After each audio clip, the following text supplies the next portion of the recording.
তো দেখো আমরা নোংরা জল এবার ফিল্টার করব কি দিয়ে, দেখো এখানে কালো পাথর, বালির পাথর, বালি এবং তুলো, এগুলো দিয়ে আমরা নোংরা জল ফিল্টার করে দেখাবো। দেখো প্রথমে পাত্রে দিয়ে দিলাম নোংরা জল, তারপর পাথরে গেল, বালিতে গেল, তুলোয় গেল। এবার দেখো তো গাইস, দেখো এবার সম্পূর্ণ জলটা এবার ফিল্টার হয়ে বেরোচ্ছে।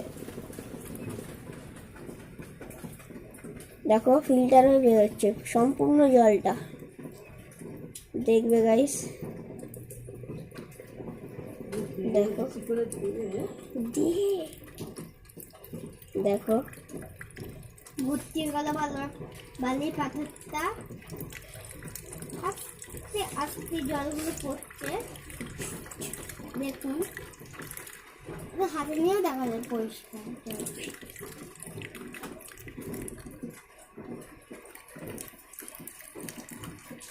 দেখো পুরো ফিল্টার হয়ে যাচ্ছে জলটা।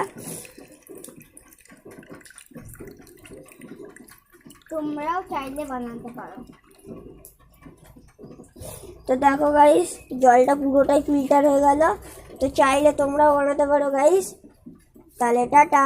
ভালো লাগলে লাইক, কমেন্ট, শেয়ার এবং একটা সাপোর্ট দিয়ে পাশে থেকো।